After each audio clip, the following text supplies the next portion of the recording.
दोस्तों, आज मैं आप लोगों को एक बहुत ही दिलचस्प कहानी सुनाऊंगी जिसमें एक राजकुमारी का विवाह एक मुर्दे के साथ होता है।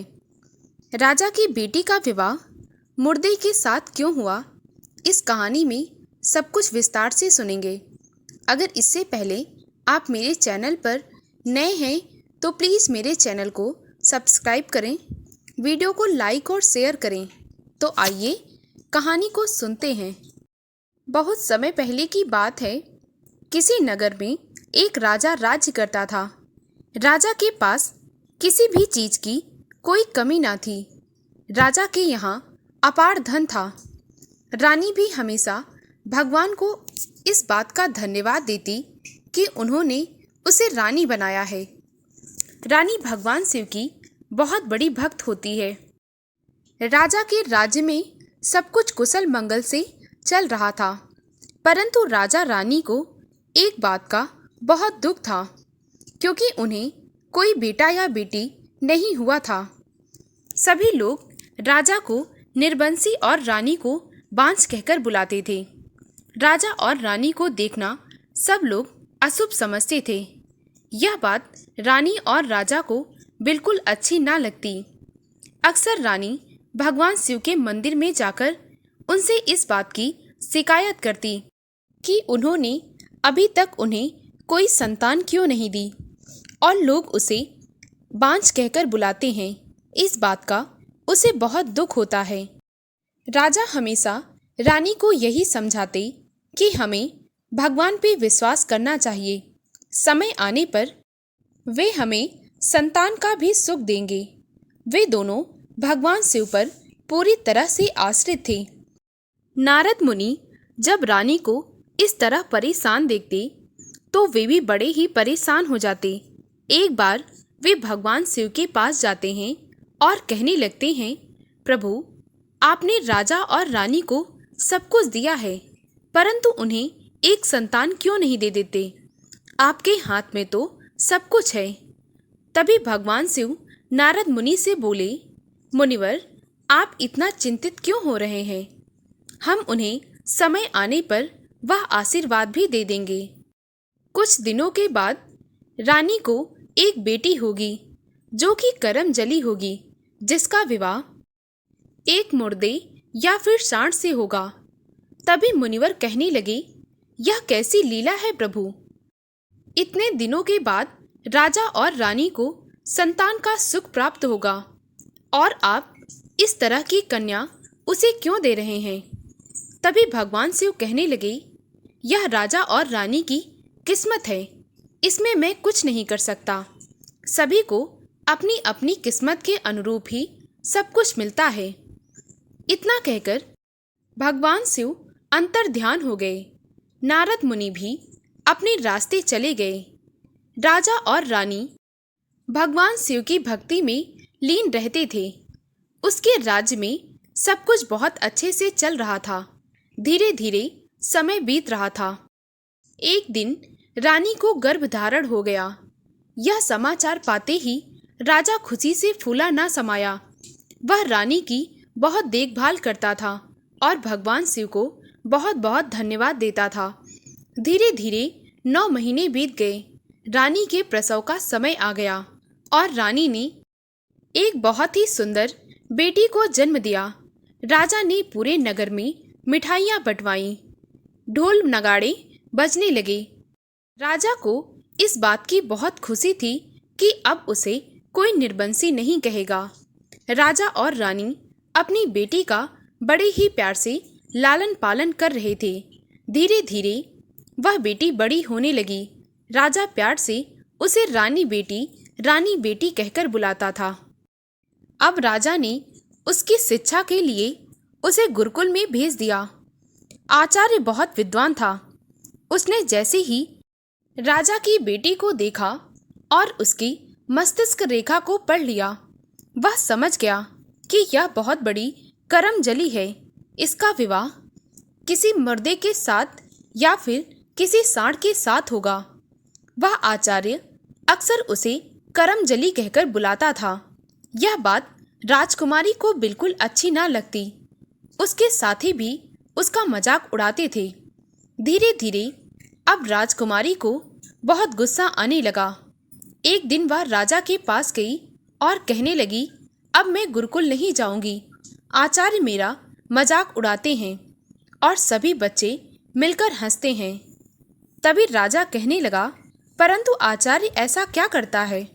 वह कहने लगी, आचार्य जी मुझे करमजली कहकर बुलाते हैं। राजा आचार्य के पास जाता है और उससे कहने लगता है, आप मेरी बेटी को करमजली कहकर क्यों बुलाते हैं? तभी वह आचार्य कहने लगा, मैंने इसकी मस्तिष्क रेखा को पढ़ लिया है। यह बहुत बड़ी करमजली है। इसका विवाह किसी मुर्दे के साथ या फिर सांड के साथ होगा। यह सुनकर राजा को बहुत दुख हुआ और वह अपनी बेटी को लेकर महल वापस आ गया। राजा ने सारी बातें रानी को बताई। रानी भी बहुत दुखी थी। धीरे धीरे वे अपनी बच्ची को पाल रहे थे। अब राजकुमारी विवाह के योग्य हो गई। तभी एक दिन रानी राजा से कहने लगी, क्यों ना हम यह शहर छोड़कर दूसरे नगर चलें। वहां पर किसी राजकुमार के साथ इसका विवाह करा देंगे। राजा को रानी का यह सुझाव बहुत पसंद आया और अगले ही दिन वे तीनों दूसरे नगर के लिए रवाना हो गए। जब वे तीनों एक जंगल के रास्ते से गुजर रहे थे, तभी उनके सामने एक सांड आ गया।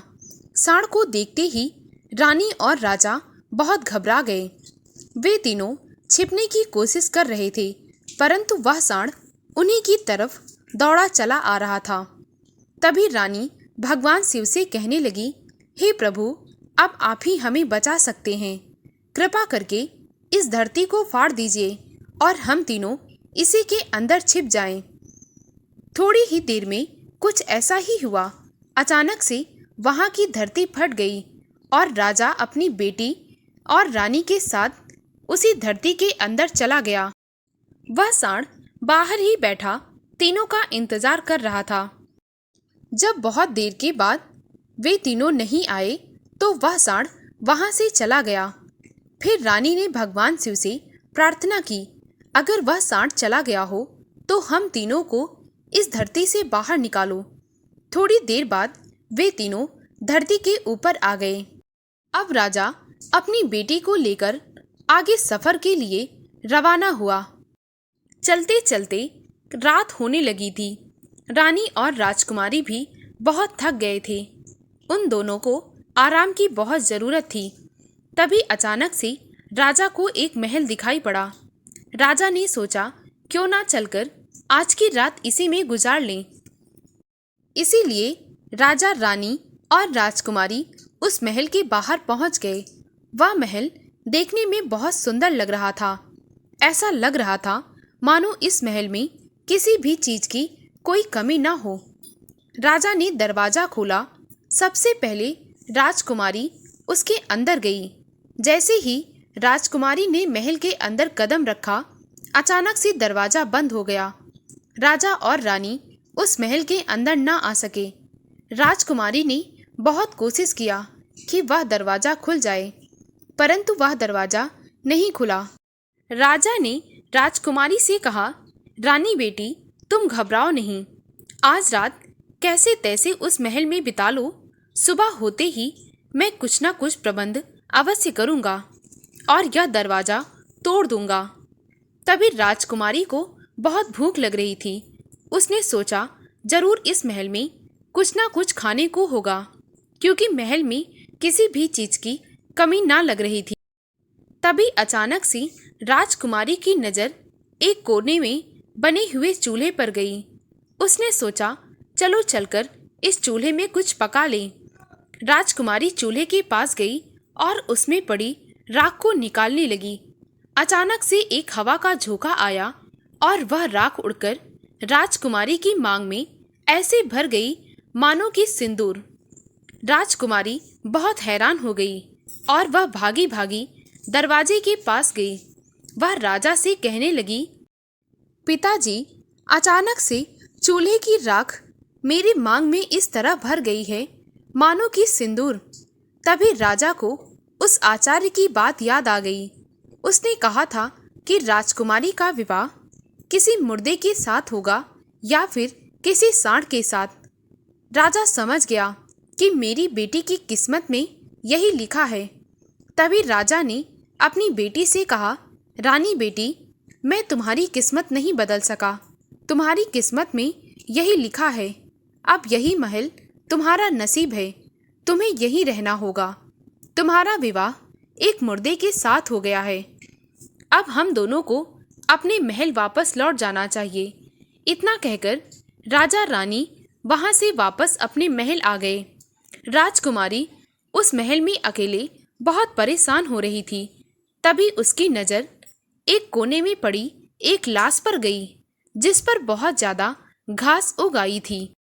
राजकुमारी ने उसे अपनी किस्मत मानकर धीरे धीरे उस लाश से घास उखाड़ने लगी। वह उस लाश की खूब सेवा करती थी। समय बीतता गया। जैसे जैसे राजकुमारी उस मुर्दे से घास उखाड़ रही थी, उस मुर्दे का शरीर जीवित होता जा रहा था। राजकुमारी यह देखकर बहुत प्रसन्न हो गई। जब एक दिन ऐसा आया कि राजकुमारी ने उस मुर्दे के शरीर की सारी घास उखाड़ दी। बस आंखों पर घास लगी हुई थी। तभी अचानक से उस महल का दरवाजा खुल जाता है। यह देखकर राजकुमारी बहुत प्रसन्न हो जाती है। वह सोचती है, बहुत दिनों से उसने कुछ ठीक से खाया नहीं। उसके कपड़े भी काफ़ी मैले हो गए हैं। इसीलिए वह अपने गहने लेकर उन्हें बाजार बेचने चली जाती है। तभी वहाँ पर उसे एक भिखारिन मिलती है। राजकुमारी भिखारिन से कहने लगती है, क्या तुम मेरे महल में मेरे साथ रहोगी? मेरे काम में मेरा हाथ बटाओगी? राजकुमारी अकेले बहुत परेशान हो गई थी। उसे भी किसी के साथ की जरूरत थी। इधर भिखारिन भी यह सोचने लगी, इतने दिनों से मैं इधर उधर भटक रही हूँ, भला मुझे उस महल में एक ठिकाना तो मिल जाएगा। इसीलिए इस काम को करने में कोई हर्ज नहीं है। उस भिखारिन ने राजकुमारी से कहा, ठीक है, मैं आपके महल में रहकर आपका सारा काम करूँगी। राजकुमारी उस भिखारिन को लेकर अपने महल वापस आ गई। उस भिखारिन ने बहुत फटे पुराने कपड़े पहन रखे थे। राजकुमारी ने भिखारिन से कहा, तुम यह कपड़े उतारकर कुछ अच्छे कपड़े पहन लो। भला इस महल में तुम्हारे और मेरे सिवा है ही कौन? हम दोनों बहुत ही अच्छे से इस महल में रह सकते हैं। राजकुमारी भी भगवान शिव की बहुत बड़ी भक्त थी। एक दिन वह भगवान शिव के मंदिर जा रही थी।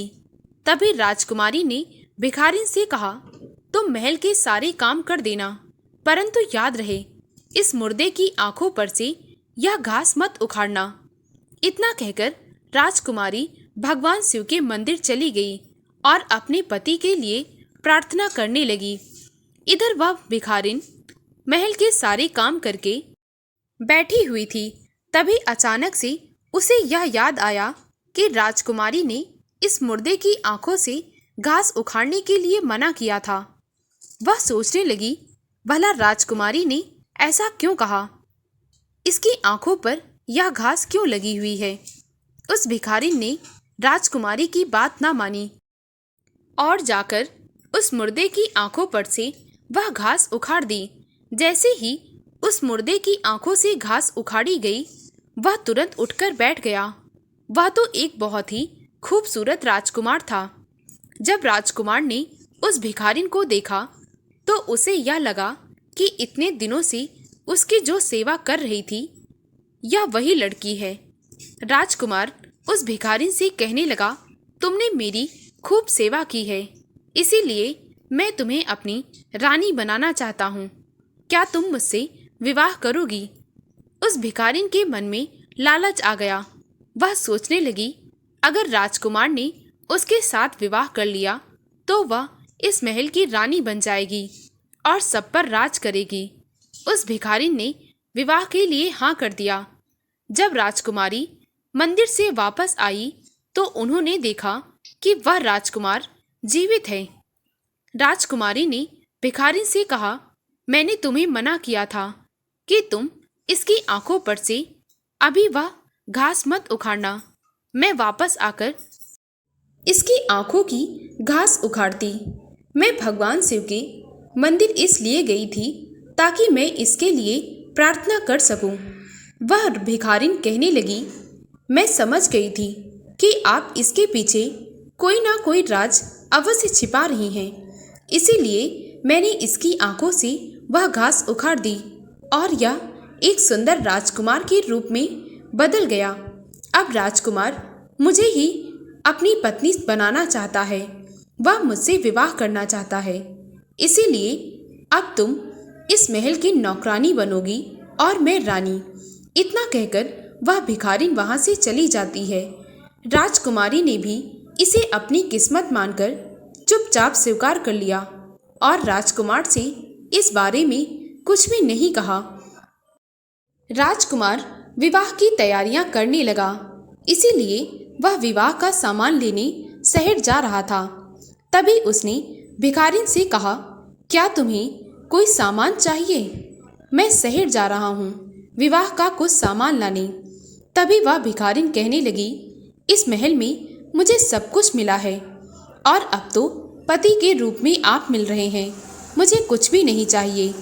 बस मैं इतना चाहती हूँ कि जल्दी से जल्दी हमारा विवाह हो जाए। राजकुमार कहने लगा, मैं भी इस विवाह में विलंब नहीं करना चाहता। उसके बाद राजकुमार भिखारिन के पास से चला आता है। जब वह बाहर निकल कर आता है तो देखता है जो राजकुमारी नौकरानी बनी हुई है उसे नौकरानी समझकर कहने लगता है, मैं बाजार जा रहा हूँ अपने विवाह का कुछ सामान लाने। क्या तुम्हें बाजार से कुछ मंगवाना है? तभी वह राजकुमारी कहने लगती है, मुझे कुछ नहीं चाहिए राजकुमार, आप मेरे लिए एक कठपुतली ला देना। राजकुमार बड़ा हैरान रह जाता है कि यह कैसी औरत है, अपने लिए कोई कीमती चीज ना मंगवाकर एक कठपुतली चाह रही है। परंतु वह फिर चुपचाप वहां से चला जाता है और बाजार से अपने विवाह का सामान खरीदने के बाद वह राजकुमारी के लिए एक कठपुतली खरीद लेता है। जब वह महल आता है और राजकुमारी को कठपुतली दे देता है तो राजकुमारी बहुत ही ज़्यादा प्रसन्न हो जाती हैं। अब राजकुमारी अपने दिल की हर एक बात उस कठपुतली से किया करती थी, क्योंकि उस महल में उसका कठपुतली के सिवा और कोई नहीं था। एक दिन राजकुमारी बैठी कठपुतली से बातें कर रही थी। उसने कठपुतली को अपने बचपन से लेकर आज तक की सारी कहानी सुना डाली। वह कहने लगी, ना जाने मेरी किस्मत कितनी बदनसीब है। बचपन में आचार्य मुझे करमजली कहकर बुलाता था और मेरे साथी मुझ पर हंसते थे। जब आचार्य ने मुझे और मेरे पिता को यह बताया कि मैं बहुत बड़ी करमजली हूँ तो मेरे पिता बहुत दुखी हुए और वे मेरी किस्मत से बचने के लिए मुझे यहाँ पर ले आए। परंतु मेरी किस्मत मेरा पीछा करती रही और मेरा विवाह इस मुर्दे से हो गया। मुर्दे की राख मेरी मांग में भर गई। मेरे पिता मुझे मेरी किस्मत पर छोड़कर यहाँ से चले गए। मैंने भी इस मुर्दे को अपना पति मानकर इसकी सेवा करने लगी। रोज भगवान शिव से इसके लिए प्रार्थना करती और दिल से इसकी सेवा करती। जब यह एक राजकुमार बन गया तो इसने मुझे पहचाना ही नहीं। मुझे नौकरानी समझ रहा है और जो नौकरानी है उसे रानी समझ रहा है। कठपुतली के सिवा यह सारी बातें राजकुमार भी सुन रहा था। इसीलिए वह राजकुमारी के पास आया और कहने लगा, मैंने सब कुछ सुन लिया है। तुमने मुझसे इतनी बड़ी सच्चाई कैसे छिपाई? तभी राजकुमारी कहने लगी, जब आपने मुझे पहचाना नहीं तो मैंने भी आपको सच बताना जरूरी नहीं समझा। राजकुमार कहने लगा, मुझे क्षमा कर दो, मैं तुम्हारे प्रेम को देख ही नहीं पाया। अब मेरा विवाह उस भिखारिन से नहीं बल्कि तुमसे होगा।